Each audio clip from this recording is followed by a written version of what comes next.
13절에 옛 속담에 말하기를 악은 악인에게서 난다 하였으니 내 손이 왕을 해하지 아니하리이다. 이스라엘 왕이 누구를 따라 나왔으며 누구를 쫓나이까 죽은 개가 벼룩을 쫓음이니이다.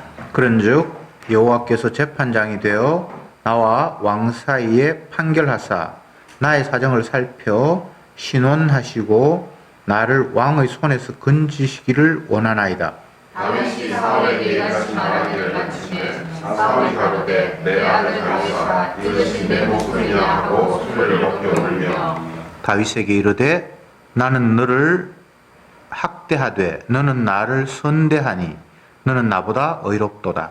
네가 나를 선대하는 것을 오늘 나타내었사니 여호와께서 나를 네 손에 주셨으나 네가 나를 죽이지 아니하셨도다. 사람이 그 원수를 만나면 그를 평안히 가게 하겠느냐?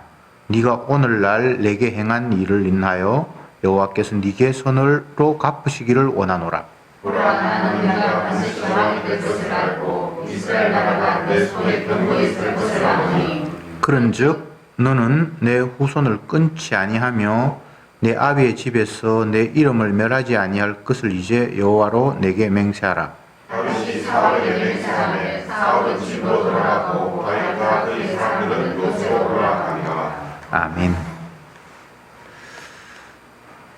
24장 후반부를 읽었습니다.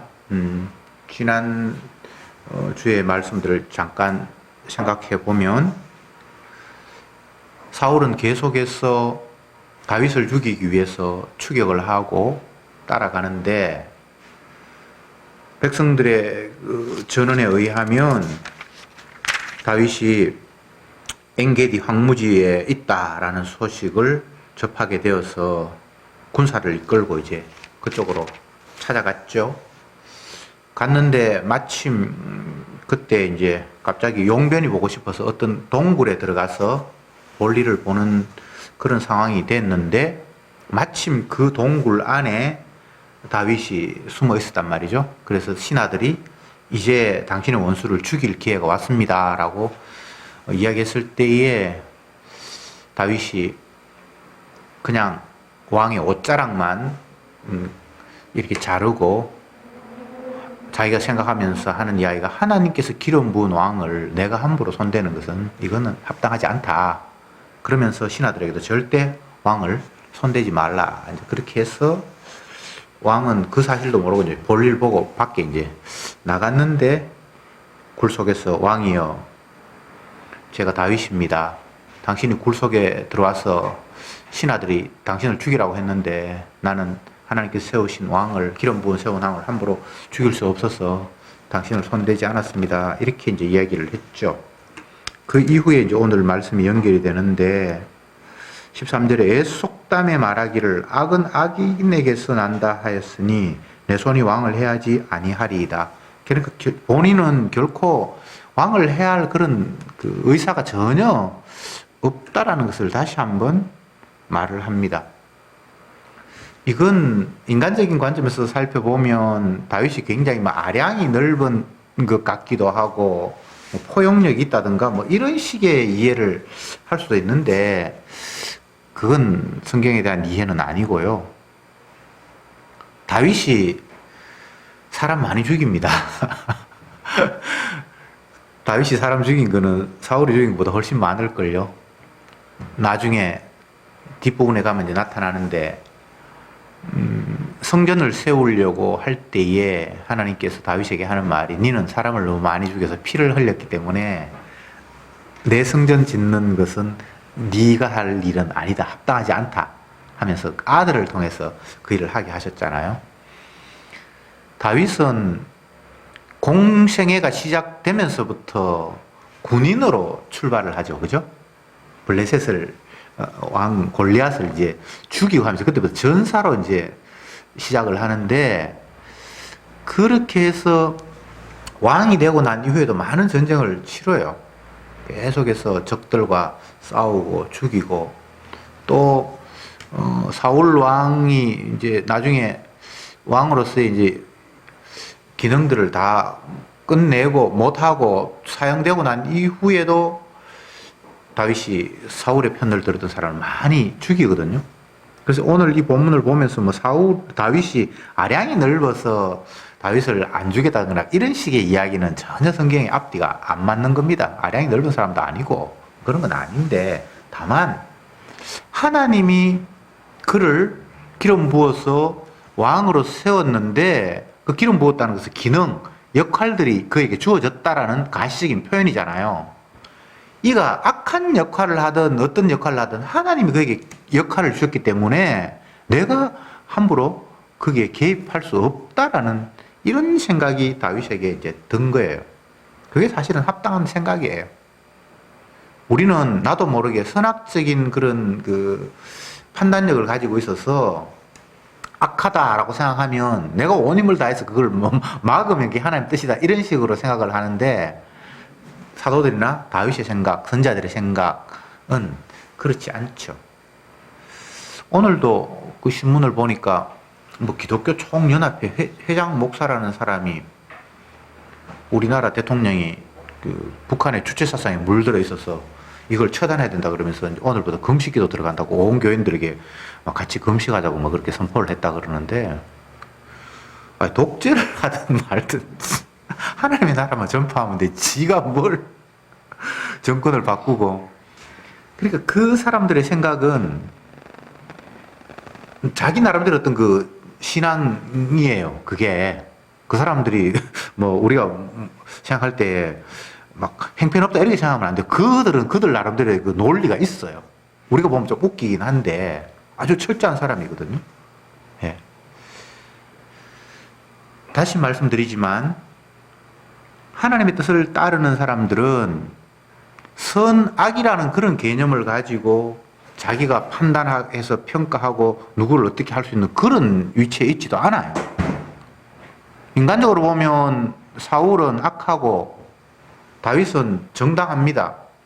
그래서 하나님이 다윗을 왕으로 세우려고 하셨습니다. 근데 다윗을 왕으로 세우려고 한 하나님의 뜻에 반하게 다윗을 죽이려고 했으니까 이건 하나님의 뜻을 반대하는 거니까 자기가 처치할 수도 있다고 생각할 수 있잖아요. 그런데 거기에서 기름 부었다라는 이야기를 거론하면서 그렇기 때문에 내가 어떻게 할 수 없다. 이 이야기를 했거든요. 지난주에 했는 그 이야기를 조금 반복이 되는데 오늘 본문하고 연결이 되니까 계속해서 말씀드릴게요. 기름 부음. 이것은 사명이다. 역할을 구했다. 이렇게 하는데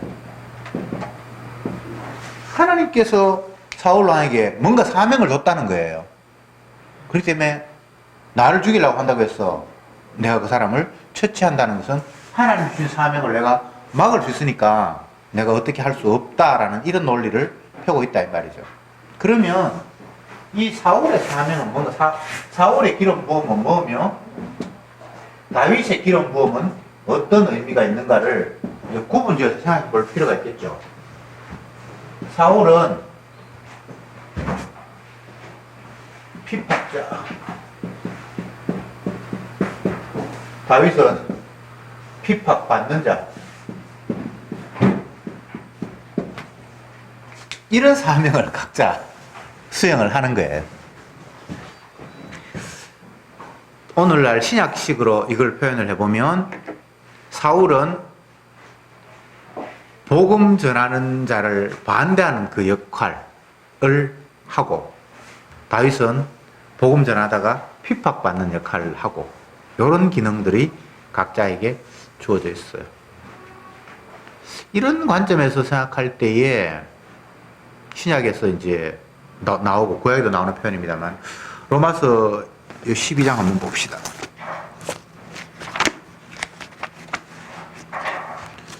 로마서 12장 19절 같이 한번 읽어볼게요.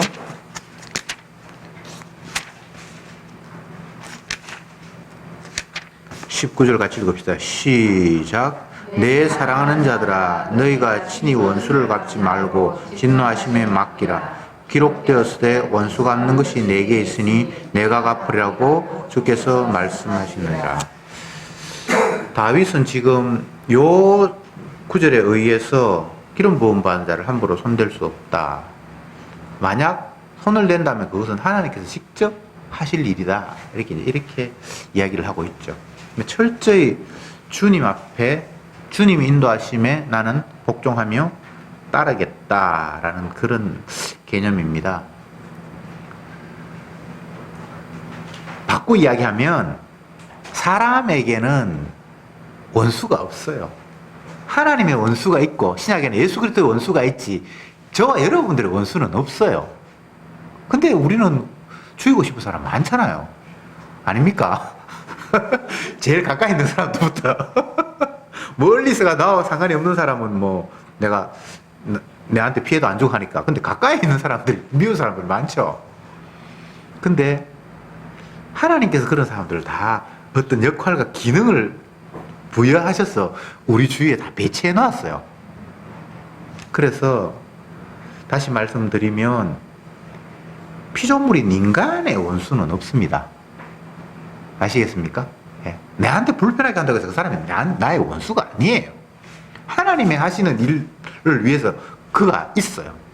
그래서 내가 개인적으로 원수를 합니다든지 그런 생각은 하지 말고 나는 주님이 내게 무엇을 맡겼는가를 생각하면서 신약으로 이야기하면 그리스도의 증인, 십자가의 증인 노릇 그냥 하면 돼요.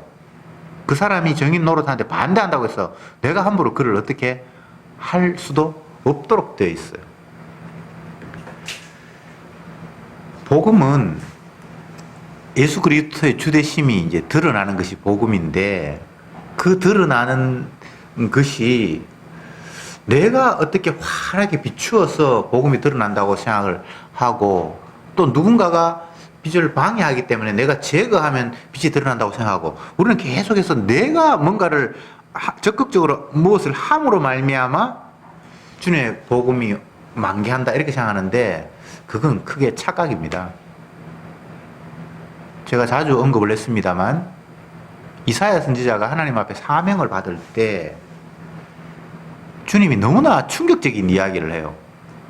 네가 이 백성에 가서 내가 전하는 말을 이렇게 전해라 이렇게 명령을 하시면서 더불어 붙여주신 말씀이 이 백성이 내 말을 듣기는 들어도 깨닫지 못하면 보기든 보아도 알지 못하게 하기 위해서 내가 너를 보낸다 이렇게 이야기를 한다 이 말이죠. 그러면 인간의 입장에서는 내가 쓸데없는 일을 괜히 하는가 이런 생각이 들잖아요. 근데 쓸데 있고 없고를 우리가 평가하면 안 돼요. 말씀 들어서 받아들이지 않게 해서 그 사람 지옥 보내는 것도 하나님의 일이에요. 그게 정인 노릇이라니까. 자꾸 우리는 뭔가 내 쪽에서 결실이 있어야 되고 내가 열심히 전도를 했는데 한 사람도 예수 안 믿으면 나는 이거 헛수고했다 이렇게 생각하잖아요. 그게 아니에요. 못 믿을 사람 못 믿게 하는 게 주님께서 그 사람을 통해서 하는 역할이고 기능이거든요. 그래서 계속 우리는 자꾸 어설픈 나의 생각, 선악적인 관점에서 유익하다, 의미 없네, 이건 내가 해야 되는데 말아야 되는데 계속 나의 유불리를 따라서 의미를 부여하고 그것이 선이다, 악이다, 아니면 원수다, 내 편이다. 계속 이런 식의 생각을 하죠. 그럴 때 주님께서 이제 하시는 말씀이 야 이놈아 네가 내 원수다 이렇게 나오신단 말이죠. 이사야도 주님 앞에 부름받을 때 그런 상황으로 부름을 받았거든요. 처음에 이사야에게 주님의 말씀이 막 임했어요. 그러니까 막 사기 중천해서 백성들을 향해서 막 외쳤어요. 나귀는 구유를 알고 뭐 소도 그 임자를 아는데 너희들은 여호와 하나님을 몰라서 소보다 나귀보다 못하다 그러면서 막 그들에게 쏟아부었단 말이죠. 그런데 어느 날 성전에 갔는데 그 성전에서 주님의 영광이 나타나서 그 주님의 밝은 빛 앞에 이사야가 자기 모습을 보니까 이게 너무 더럽고 추한 거예요. 그러면서 그가 하는 고백이 주님 내가 백성들을 향해서 하나님 말씀 전파할 때는 백성들이 썩어 빠진 생각이라고 엉터리 없는 놈들이라고 막 욕을 했는데 그 썩어 빠진 놈 중에 내가 있네요 라고 고백을 해요. 이게 굉장히 중요합니다. 주님의 사명을 맡은 자는 주님의 말씀을 전하되 그가 백성들과 다른 위치에 있어서 지가 잘났어 백성들 향해서 꾸중하거나 공격하는 게 아니에요. 내가 그 위치에 똑같이 있구나를 깨닫게 하시는 거예요. 그래서 복음을 전하면서 자기 자신에게 이야기하는, 내가 소와 나귀보다 더 못하구나. 소도 주인을 알고 나귀도 주인을 알아보는데 내가 주님도 알아보지 못하는 완악한 존재이구나라는 것을 본인이 그 자리에 하나님 말씀에 책망에 받아야 될 그 자리에 자기도 있으면서 그를 향해서 이야기하는 거예요. 그리고 이게 참 표현으로는 웃기는데 여러분들도 이제 전하는 자의 말씀을 그런 식으로 받아들여야 되는 거예요. 아, 저 사람이 내한테 공격하네. 지는 잘났나? 뭐 이런 식이 돼버리면 아무도 그에게 복음을 전할 대상이 없어져 버려요. 그렇지 않겠습니까? 이사야가 잘난 거 아니에요. 근데 그도 주님 앞에 백성이 한 사람으로서 주님의 책망을 들어야 될 위치에 있지만 역할이 주님의 말씀을 대언하도록 그렇게 한단 말이죠. 그것을 세례 요한은 광야에 외치는 자의 소리다 이렇게 얘기를 해요. 백성들이 니 뭐 잘났는데 우리를 그렇게 몰아붙이냐, 독사의 새끼들하고 이런 이야기를 막 하니까 똑같은 인간으로서 기분 나쁘잖아요. 그래서 네가 선지자냐 막 이렇게 선지자니까 나 아니야. 그냥 나는 광야에서 외치는 소리야. 그리고 요 의미가 이제 같은 제가 방금 이야기했던 그 사명과 연관된 그런 거란 말이죠. 여러분들도 마찬가지예요. 목사만 복음을 전하는 것이 아니라 여러분들도 하나님께서 보내신 사역자로서 어떤 상황에서 복음을 전할 수 있잖아요. 근데 이게 잘못되면 나는 하나님 편, 너는 마귀. 그래가지고 막 공격하는 식으로 그렇게 네 꼬라지 그것밖에 안 되냐. 이런 식의 이야기가 나올 수가 있어요. 그럴 때 이사야의 말씀을 생각해야 돼요. 나도 그 망하는 사람 중에 있구나. 그래서 정말 안타까운 마음으로 너나 나나 주님의 용서가 아니면 안 되는 자잖아.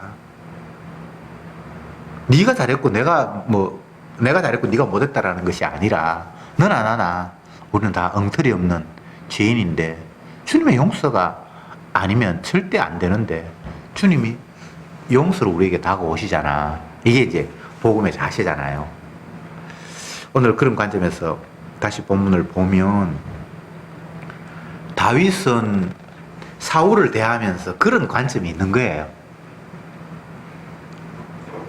당신이 그런 역할을 맡아서 이런 계속해서 나를 죽이려고 하는데 당신의 관점으로 내가 행동해야 된다면 내가 당신 죽일 수 있지. 그러나 이거는 당신과 나의 관계 속에서는 주님이 계시기 때문에 너와 나와의 관계가 아니야 라는 이런 식으로 이야기를 한단 말이죠. 14절에 이런 말씀이 있습니다. 15절에 그런즉 여호와께서 재판장이 되어 나와 당신 사이에 판결하사 나의 사정을 살펴 신원하시고 나를 왕의 손에서 건지시기를 원하나이다. 그러니까 이게 힘과 힘의 대결, 누구의 힘이 더 센가 붙어서 강자는 이기고 약자는 지고 이런 문제가 지금 아니라는 거잖아요. 당신과 나 사이에 하나님이 계셔서 주님이 판결하실 문제라고 다윗이 이야기를 하잖아요. 요게 저와 여러분들이 늘 가져야 될 마음 자세입니다. 아이고 요게 내한테 까불어. 옛날에는 내가 힘이 없었지만 지금은 내가 그 정도가 아니야. 그러면서 대번 날려버려야지. 우리는 이런 생각을 가지고 있어요. 또 힘이 약해서 당하고 나면 힘 없음을 막 분통해 하면서 나도 꼭 힘을 가져서 언젠가는 너를 짓밟으리라. 근데 이런 구도가 되면 너와 나의 싸움이 중간에 여호와 하나님이 판결하신다라는 개념이 없어지잖아요. 무슨 말인지 이해가 되죠? 세상은 보이는 것에 의해서 결정나는 것이 아니라 보이지 않는 그분에 의해서 다 결정이 나는 거예요. 늘 보이지 않는 분을 자꾸 놓치는 거예요.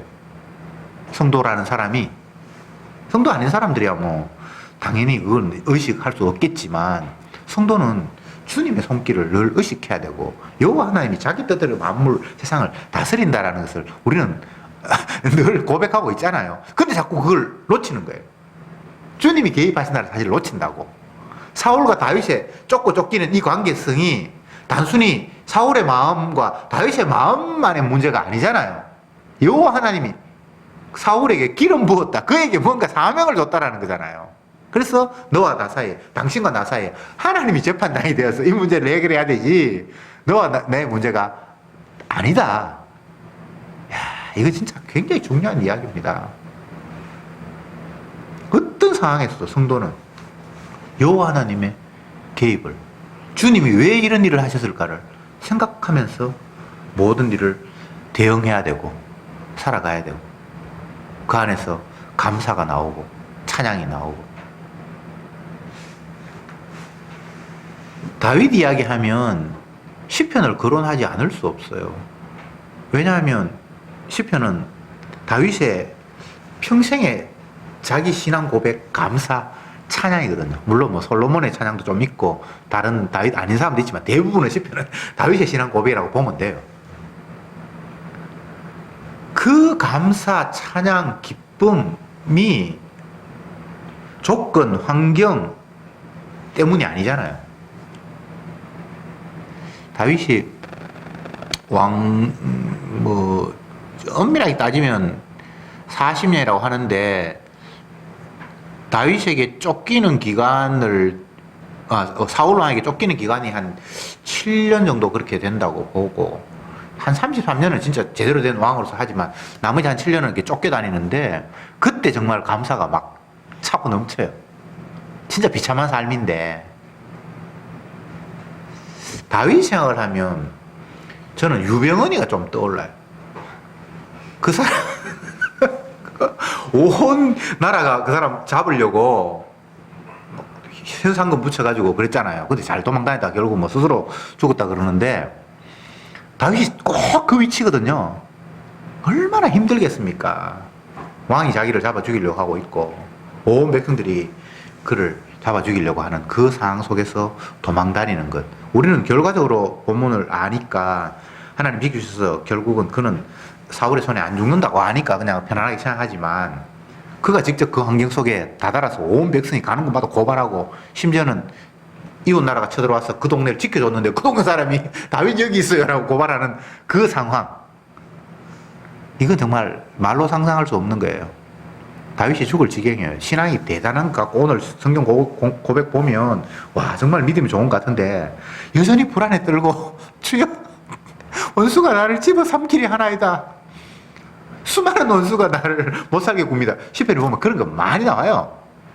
온전히 정말 믿음 안에 있어서 아무 염려 없고, 주께서 나의 방패가 되시니까 나는 걱정 없습니다, 이런 사태만 늘 있는 게 아니에요. 너무나 불안에 떨고 초조해하고 살려달라고 주님 앞에 아우성치고 그런 게 다 나온단 말이죠. 신앙이 좋다라는 게 인간에게는 해당 사항이 없어요. 그냥 은혜 주시면 그때는 은혜의 관점에서 모든 것을 바라보니까 아무 문제가 없는데, 그 상태가 유지가 안 돼. 다시 나약한 인간이 되었어. 아담의 본성으로 돌아왔어. 안 죽으려고 발버둥 치고, 오늘 본문에도 똑같은 모습이 나타나요.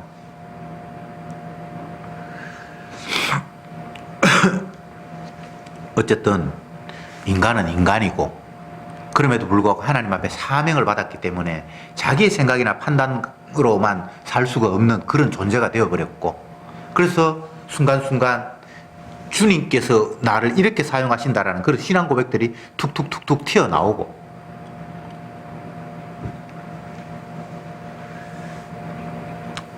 14절에 이런 말씀이 있습니다. 이스라엘 왕이 누구를 따라 나왔으며 누구를 쫓았나이까? 죽은 개나 벼룩을 쫓음이니이다.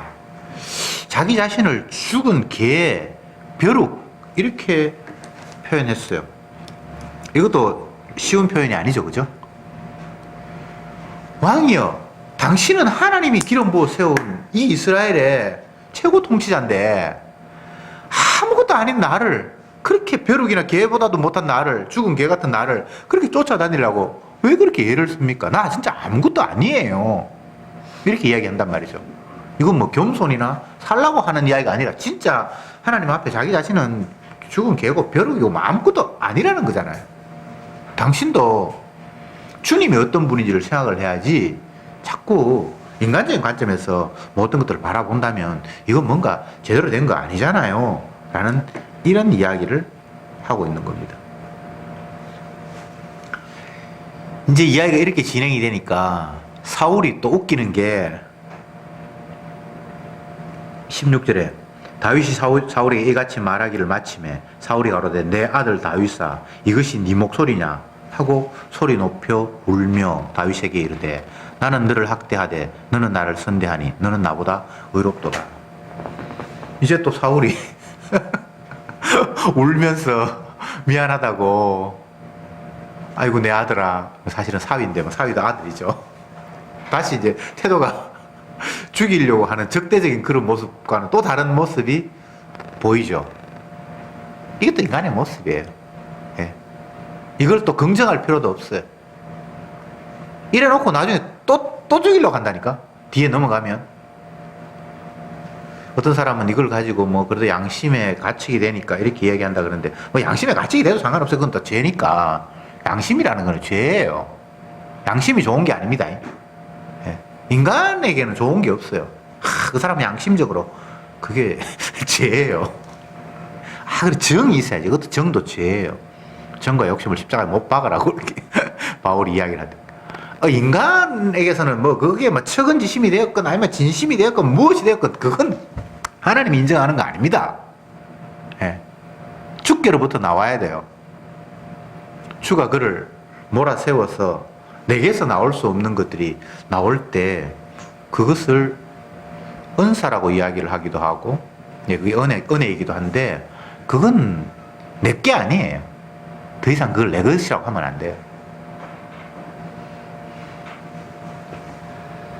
사람에게서 나오는 것은 엄남과 시기와 질투와 뭐 이런 것들밖에 없어요. 사람에게서 나오는 것은. 그래서 그런 것들로는 하나님 나라에 갈 수 없다. 성경에 이렇게 이야기했잖아요. 그런데 오늘 본문으로 이야기하면 다윗이 사울을 적대하는 그런 마음이 아니라 은혜의 관점에서 그를 바라보고 이런 것들은 다윗의 것이 아니라고 봐야 되죠. 성령께서 하셨어요. 성전 미문의 안전뱅이를 요한이 누굽니까? 베드로와 요한이 나사렛 예수 이름으로 일어나 뭐 걸어라 이렇게 했을 때 표면적으로는 그가 명령을 하고 말을 했기 때문에 그가 일으키고 낫게 했는 것처럼 그렇게 비춰졌잖아요. 근데 정작 본인들은 왜 내가 한 것처럼 우리가 한 것처럼 우리를 주목하냐, 주님이 하셨다 이렇게 나왔잖아요. 그게 팩트거든요. 분명히 그 사람의 입으로 명령을 했는데 누가 봐도 그건 그 사람이 뭔가 안전뱅이를 일으킨 것 같은데 주가 하셨다라고 이렇게 얘기하잖아요. 그러면 저쪽 사람들은 겸손한 표현이다 이렇게 보기도 하고, 지가 했는데 이렇게 보기도 하고, 진짜 은혜 안에서는 저 사람에게 저게 나올 수 없지, 주가 했지 이렇게 될 수 있다 이 말이죠. 아니면 그것도 아니면 저 사람 거짓말 시킨다고 그렇게 할 수 있고, 세 가지밖에 나올 수 없잖아요.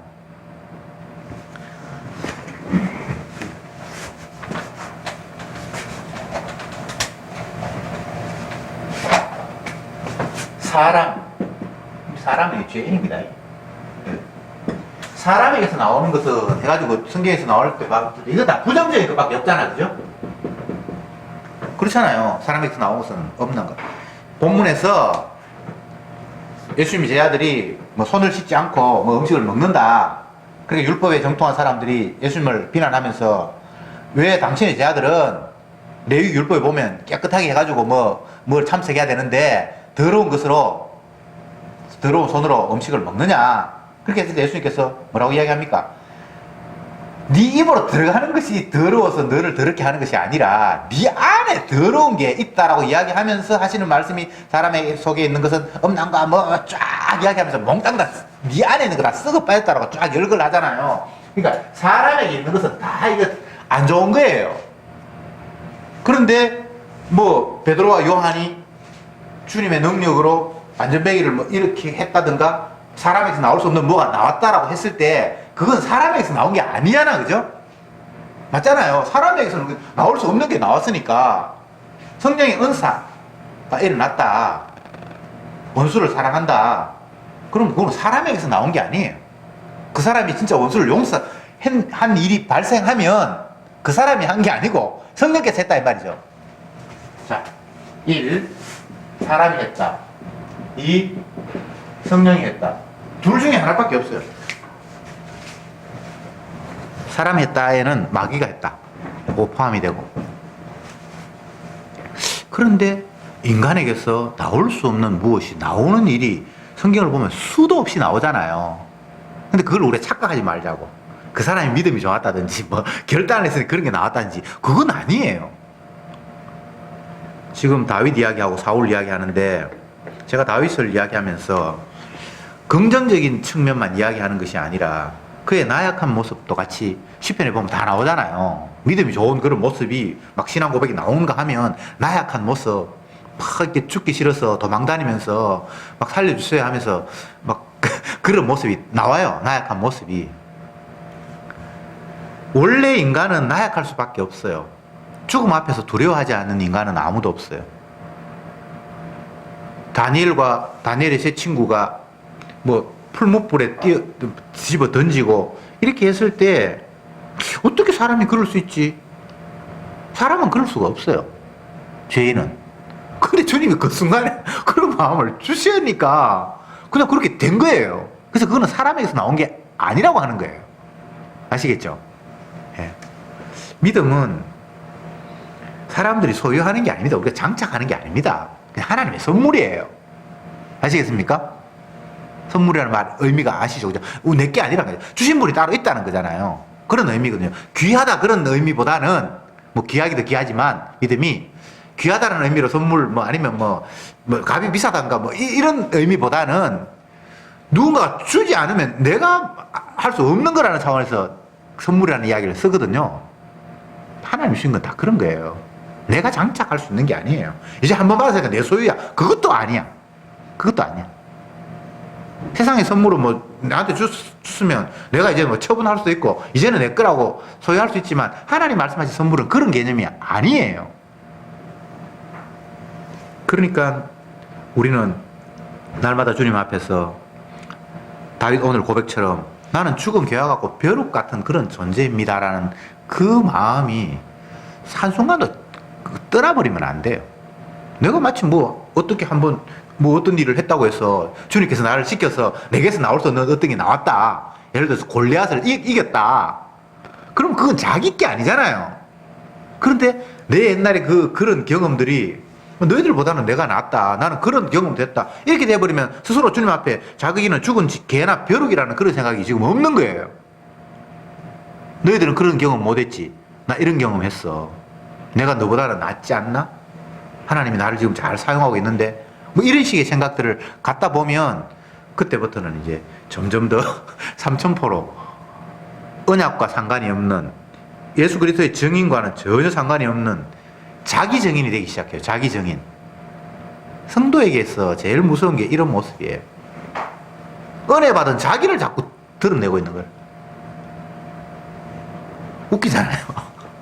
하나님께서 나를 이렇게 사용했다고 간증을 들어보면 다 그런 이야기예요.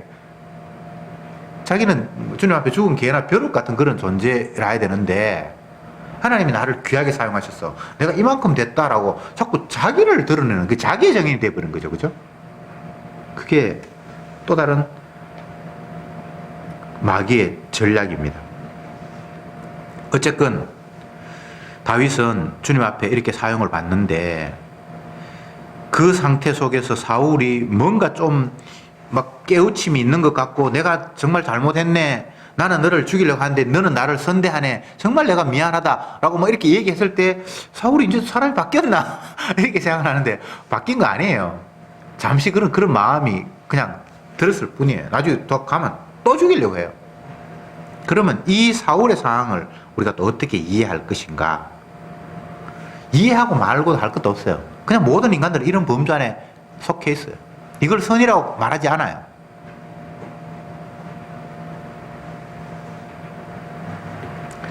그러면 이 말, 나는 너를 선대하나, 나는 너를 학대하나, 너는 나를 선대했다. 요 구도. 이것도 뭐 지가 하고 싶어서 했는 말은 아니고, 회개하는 것도 아니고, 그냥 자기도 모르게 이제 푹 튀어나왔는데, 이게 진리예요.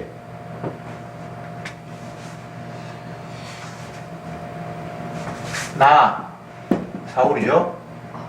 나는 너를 학대했다.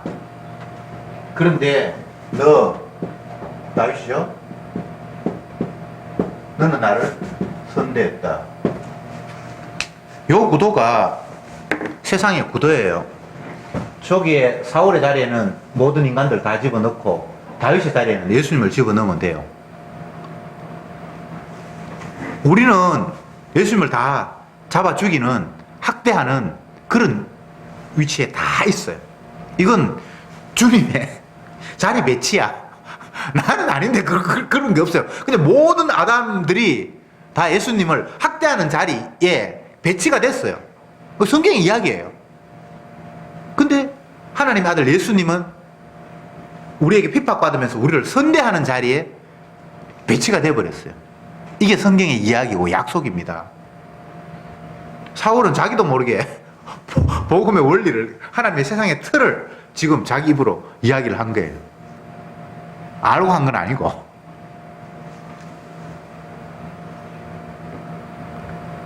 우리는 주님을 학대할 수밖에 없어요.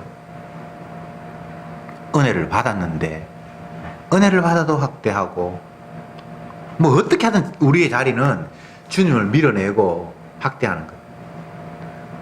어느 동네에 갔는데 귀신 들린 사람이 있었습니다. 그래서 예수님이 귀신을 향해서 나가라 하겠습니다. 그러니까 마귀가 우리를 그냥 쫓아내지 마시고 저 돼지떼기로 좀 몰아 넣어 주십시오. 그러면 돼지떼기로 가라. 그랬는데 귀신이 나왔는데 그 동네 사람이겠죠, 그죠? 근데 그 동네 사람이 자기 재산 다 날라갔다고 예수님을 핍박하고 쫓아내잖아요. 이 모든 인간이 다 이런 구도예요. 주님의 일하심은 내 육의 관점에서는 손해가 자꾸 벌어지는 거예요. 내 재산이 축이 난다든지 뭔가 또 어떤 걸 보면 좀 유익한 것 같은데 결과적으로 보니까 이게 뭐 별로 그렇게 환영해야 될 뭐가 아니야. 너무 깨끗해. 너무 잔소리가 많아. 그냥 좀 내버려뒀으면 좋겠는데 나를 내버려두지 않아. 예수님은. 그래서 결과적으로는 가까이 할 수 없는 당신이 되어버린 거예요. 그래서 밀어내고 싫어하고 결국은 잡아 죽이는 자리까지 나아가는 것. 그게 이 사울이 나는 너를 학대하나, 이게 모든 사람들의 자리입니다. 저와 여러분들의 자리입니다. 그런데 주님은 학대를 받으면서 우리를 대신해서 십자가에 피 흘리시는 거예요. 우리는 주님이 꼴보기 싫어서 잡아 죽였는데 주님은 죽임을 당하면서 네 대신 내가 피 흘리는 거야 라는 이런 희한한 일이 발생하는 거예요.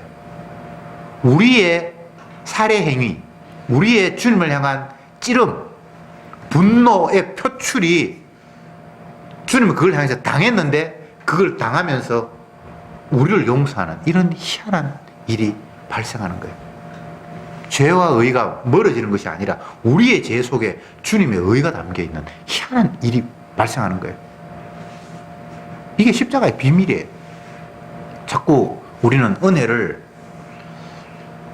내 죄와 동떨어진 어떤 곳에서 은혜가 이렇게 출몰할 거라고 생각하잖아요. 그런 게 없어요.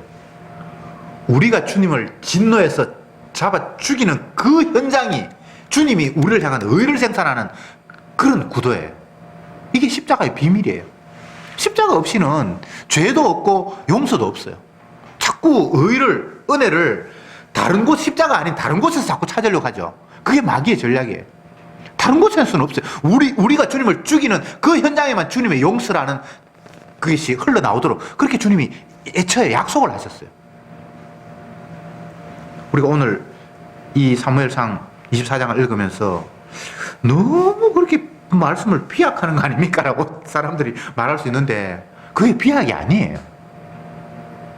제가 사울의 그 정신없는 이야기, 어쩌면 뭐 센티멘탈한 느낌, 내가 저렇게 쫓아다니는데 저놈이 나를 미워하지 않는구나, 아이고 내가 미안하다, 아이고 내 새끼야, 너는 나를 학대하는데 나는 너를 학대하는데 너는 나를 선대하네, 아이고 미안해라.